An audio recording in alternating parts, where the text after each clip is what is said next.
আসসালামু আলাইকুম শিক্ষার্থী বন্ধুরা, সবাইকে স্বাগত জানাচ্ছি ব্যবসায় উদ্যোগের টাইপ ভিত্তিক বহু নির্বাচনী ক্লাসে। আমরা আজকের এই ক্লাসে আলোচনা করব আমাদের ব্যবসায় উদ্যোগের তৃতীয় অধ্যায়, অষ্টম অধ্যায় না, তৃতীয় অধ্যায় আত্মকর্মসংস্থান নামে যে অধ্যায়টি রয়েছে সেই অধ্যায়ের টাইপ 3-র বেশ কিছু বহু নির্বাচনী প্রশ্ন।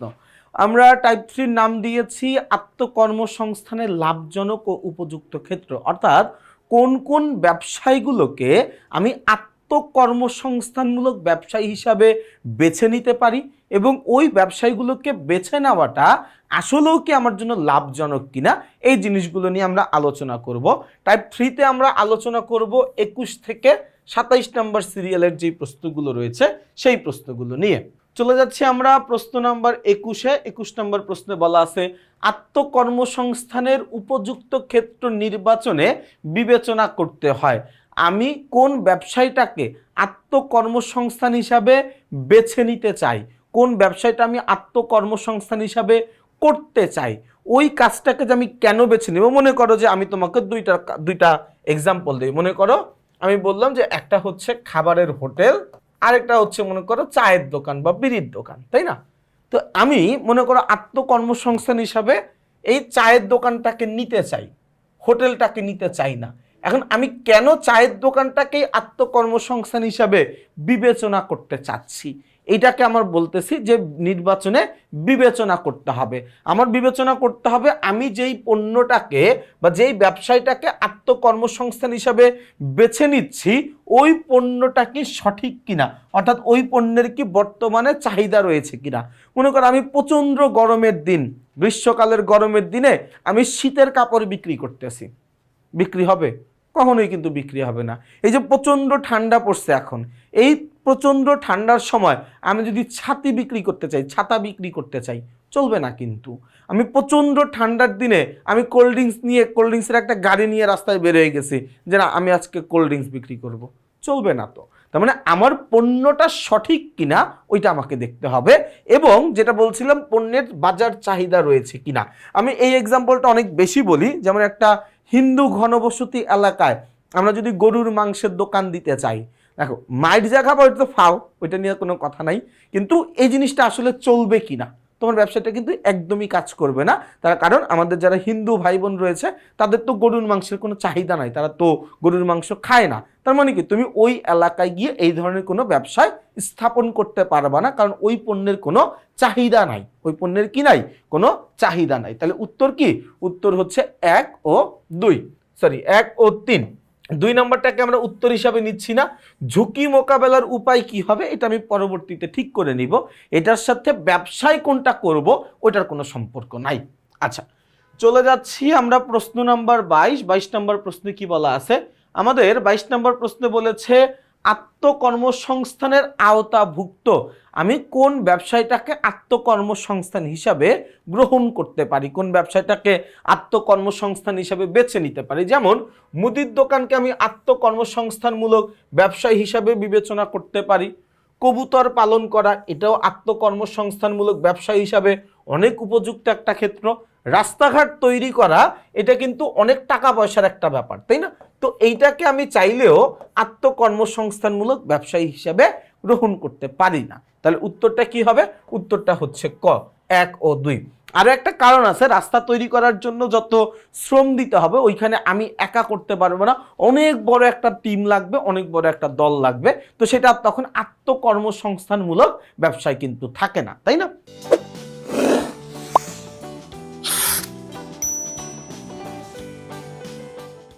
23 ও 24 নম্বর প্রশ্নের উত্তর দিতে হবে আমাদেরকে উদ্দীপকটা পড়ে। উদ্দীপকটা আমরা একটু পড়বো। বলা আছে রাশেদ পড়াশোনা শেষ করে চাকরির চেষ্টা না করে প্রশিক্ষণ নিয়ে তার বাড়ির দুটি পুকুর ও আরও কিছু পুকুর ইজারা নিয়ে মাছ চাষ শুরু করেন। কি বলা আছে ভাইয়া প্রশ্ন নাম্বার 23-এ? রাশেদের কাজটি কোন ধরনের কাজ? এই রাশেদ সে পড়াশোনা শেষ করছে, করে চাকরি বাকরির জন্য কোনো চেষ্টা করে নাই। এই খেয়াল করো ভাইয়া, চাকরি বাকরি কোনো চেষ্টা করে নাই, না করে সে প্রশিক্ষণ নিছে, প্রশিক্ষণ নিয়ে তার বাসার 2টা পুকুর এবং আরও অন্য কিছু পুকুর সে ভাড়া নিছে বা ইজারা নিছে, নিয়ে সে মাছ চাষ করা শুরু করছে, তাই না? তাহলে আমাদের 23 নম্বর প্রশ্নে কি বলছে? আমাদের 23 নম্বর প্রশ্নে বলা আছে রাশেদের কাজটি কোন ধরনের কাজ? এই রাশেদের কাজটি একটা আত্মকর্মসংস্থানমূলক কাজ, তাই না? আচ্ছা, রাশেদের কর্মসংস্থানের জন্য প্রযোজ্য, এই রাশেদের কর্মসংস্থানের জন্য প্রযোজ্য কি? সবার প্রথম কথা প্রযোজ্য হচ্ছে প্রশিক্ষণ। তার প্রশিক্ষণ থাকতে হবে। আমি যেই কাজের ব্যবসায় করতে চাই ওই কাজ সম্পর্কে আমার একটা ধারণা থাকতে হবে, আমার একটা অভিজ্ঞতা থাকতে হবে, তাই না? তাহলে প্রশিক্ষণ দরকার। অবশ্যই আত্মবিশ্বাসী হইতে হবে। দুটি কর্মঠ হাত, এটা একটু আবেগী কথাবার্তা, তো এইটা আসলে উত্তর হিসাবে নেওয়া যাচ্ছে না। উত্তর হবে 1 ও 2, তার মানে ক নাম্বারটা হচ্ছে আমাদের জন্য উত্তর। 24 নাম্বার প্রশ্নের পরে আমরা চলে যাব হচ্ছে প্রশ্ন নাম্বার 25। আচ্ছা, 25 নাম্বার প্রশ্নে কি বলা আছে ভাই দেখো তো। বলা আছে আত্মকর্মসংস্থানের উপযুক্ত ক্ষেত্র হলো, আত্মকর্মসংস্থানের উপযুক্ত ক্ষেত্র হলো, আমি যখন আত্মকর্মসংস্থানের একটা উপযুক্ত ক্ষেত্র নির্বাচন করতে যাইব তখন আমি কি দেখব? উপযুক্ত ক্ষেত্র নির্বাচনে আমাকে দেখতে হবে পণ্যটা কি সঠিক কিনা, পণ্যটার চাহিদা আছে কিনা, এই দুইটা দেখব। অবচয় ও দুর্ঘটনা হ্রাস এইটা আসলে দেখতে হয় না ইনিশিয়ালি। তাহলে উত্তরটা হচ্ছে 1 ও 2। 26 নম্বর প্রশ্নে দেখব। 26 নম্বর প্রশ্নে বলেছে নিম্নের কোনটি আত্মকর্মসংস্থানের উপযুক্ত ক্ষেত্র? নিচের কোনটি আত্মকর্মসংস্থানের উপযুক্ত ক্ষেত্র? বস্ত্র শিল্প বা পোশাক শিল্প অনেক বড় কাজ, অনেক বেশি মানুষ লাগে, অনেক টাকা পয়সা লাগে। সার শিল্পে অনেক যন্ত্রপাতি লাগে, অনেক মেশিনারিজ লাগে। সিমেন্ট শিল্প অনেক বৃহৎ একটা শিল্প।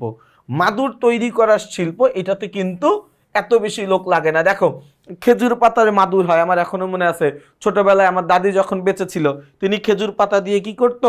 মাদুর বানাইতো। যেহেতু আমার বাসা দক্ষিণ অঞ্চলে, তো ওইদিকে অনেক খেজুর গাছ আছে, খেজুরের পাতা দিয়ে তিনি মাদুর বানাইতেন। এখনকার দিনে তুমি দেখবা বেত দিয়ে মাদুর বানানো হয়, বা হচ্ছে আরেকটা একটা ঘাসের মতো আছে মোটা ঘাস, সেটা দিয়েও কিন্তু কি মাদুর বানানো যায়, তাই না? তো এই জিনিসগুলোর যে শিল্পটা আছে এটাও কিন্তু কি একটা কর্মসংস্থানমূলক ব্যবসায়, তাই না? আচ্ছা, 27 নম্বর প্রশ্ন, আমাদের লাস্ট প্রশ্ন এই টাইপের। রাষ্ট্রীয় ব্যবসায় প্রতিষ্ঠা করা হয় কেন? দেখো রাষ্ট্রীয় ব্যবসায় রাষ্ট্রের কাজ তো ব্যবসা করা না, রাষ্ট্রের কাজ হচ্ছে জনগণের কল্যাণ করা। রাষ্ট্র ব্যবসা করে যাতে করে এক্সিস্টিং যে ব্যবসায়ীগুলো রয়েছে তারা যেন একচেটিয়া ব্যবসায় করতে না পারে। যেমন তুমি দেখো আমাদের একটা মোবাইল, ওই যে মোবাইল ফোনে যে মোবাইল অপারেটিং কোম্পানি আছে, হচ্ছে নাম হচ্ছে টেলিটক। তুমি চিন্তা করে দেখো তো টেলিটকটার এক্সিস্টেন্সটা থাকা কেন দরকার?